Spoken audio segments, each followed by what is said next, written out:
ഇന്ന് ഞാൻ വന്നിരിക്കുന്നത് ചീര മോര് കറിയുടെ വീഡിയോ ആയിട്ടാണ് വന്നിരിക്കുന്നത്. അപ്പോൾ നിങ്ങളൊക്കെ ഒത്തിരി പേര് അറിയുന്നവരൊക്കെ കാണുമല്ലോ. അപ്പോൾ അറിയാത്തവർക്ക് വേണ്ടിയാണേ ഇതിടുന്നത്. അറിയുന്നവരൊക്കെ എല്ലാവരും ഒന്ന് ക്ഷമിക്കുക. അപ്പോൾ നമുക്ക് വീഡിയോയിലേക്ക് പോയാലോ. നല്ല ഹെൽത്തി റെസിപ്പിയാണ്. നമുക്ക് ചോറിൻ്റെ കൂടെ കഴിക്കാണ്ട് വേറെ ഒന്നിൻ്റെ ആവശ്യമില്ല കേട്ടോ. ഈ മോര് കറി മാത്രം മതി. അപ്പോൾ നമുക്ക് വീഡിയോയിലേക്ക് പോകാം. ഏറ്റവും ആദ്യം ഞാൻ ഒരു പിടി ചീര എടുത്തിട്ടുണ്ട്. നന്നായിട്ട് കഴുകി വൃത്തിയാക്കി വെച്ചേക്കാം കേട്ടോ. ഒരു പിടി മതി, ഒത്തിരി ആവശ്യമില്ല കേട്ടോ. ഇനി നമുക്കാണെങ്കിൽ അരക്കപ്പ് തേങ്ങ ചിരകി ഇട്ട് കൊടുക്കാം. 2-3 പച്ചമുളക് നമുക്ക് ഇട്ട് കൊടുക്കാം. അതിന് ശേഷം നമുക്കാണെങ്കിൽ ഒരു കഷ്ണം ഇഞ്ചി ഇട്ട് കൊടുക്കാം. 4-5 നമുക്കാണെങ്കിൽ ചെറിയ ഉള്ളി ഇട്ട് കൊടുക്കാം. അതിന് ശേഷം 2 അല്ലി നമുക്ക് വെളുത്തുള്ളിയും ഇട്ട് കൊടുക്കാം.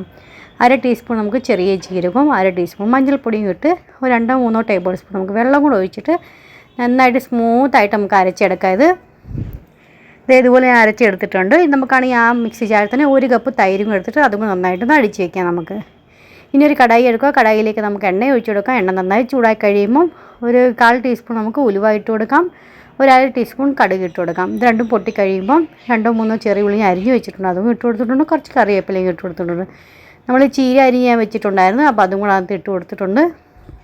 നന്നായിട്ടൊന്ന് വഴണ്ട് വന്ന് കഴിയുമ്പോൾ അതിന് ശേഷം നമുക്കാണെങ്കിൽ ഈ അരച്ച് വെച്ചേക്കുന്ന പേസ്റ്റ് ഇല്ലേ, അത് നമുക്കത് തേങ്ങയ്ക്ക് അരച്ച് വെച്ചേക്കുന്ന നമുക്കത് ഇട്ട് കൊടുക്കാം. ഒരു 1/4 കപ്പ് നമുക്ക് ആ മിക്സി ജാറൊന്ന് കഴുകിയ വെള്ളം കൂടെ അതിനകത്തോട്ടൊന്ന് ഒഴിച്ചു കൊടുക്കാം. നന്നായിട്ട് ഈ അരപ്പൊക്കെ ഒന്ന് വെന്ത് അല്ലെങ്കിൽ ഒരു ചൂടായി വരുമ്പോഴത്തേക്ക് നമുക്ക് മോര് അടിച്ച് വെച്ചേക്കുന്നത് അത് ഒഴിച്ചു കൊടുക്കണം. അതിന് മുന്നേ ഗ്യാസിൻ്റെ ഫ്ലെയിം ഓഫ് ചെയ്യുക കേട്ടോ. അല്ലെങ്കിൽ നമ്മൾ പെട്ടെന്ന് മോര് ഒഴിച്ചു കൊടുക്കുമ്പോൾ പിരിഞ്ഞു പോകാൻ ചാൻസ് കൂടുതലാണ്.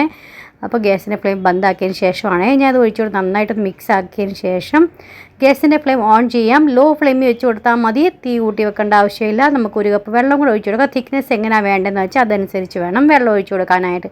ടേസ്റ്റിനനുസരിച്ച് ഉപ്പും ഇട്ട് കൊടുക്കാം. ലോ ഫ്ലെയിമിൽ വെച്ച് കൊടുത്താൽ മതി.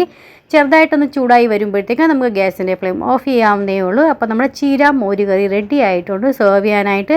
ഇപ്പം നിങ്ങൾക്ക് തോന്നുന്നുണ്ടായിരിക്കും ഇത് മഞ്ഞ കളറായിട്ടിരിക്കുമെന്ന്. പക്ഷേ ഇച്ചിരി തണുത്ത് കഴിയുമ്പം ഈ ചുമന്ന ചീരയുടെ കളർ എന്താണെന്ന് വെച്ചാൽ ഉള്ളതെന്ന് വെച്ചാൽ സെയിം അതുപോലെ ഒരു പിങ്ക് കളറായി മാറും കേട്ടോ. അപ്പോൾ നിങ്ങൾ തീർച്ചയായിട്ടും ട്രൈ ചെയ്ത് നോക്കുന്നത് നല്ല അടിപൊളി റെസിപ്പി. അത് ട്രൈ ചെയ്ത് നോക്കിയിട്ട് നിങ്ങൾക്ക് എങ്ങനെയാണ് ഇഷ്ടപ്പെട്ടോ ഇല്ലയോ എന്ന് അറിയിക്കുക.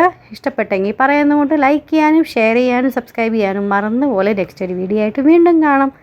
അതുവരത്തേക്കും bye friends. Thanks for watching and take care.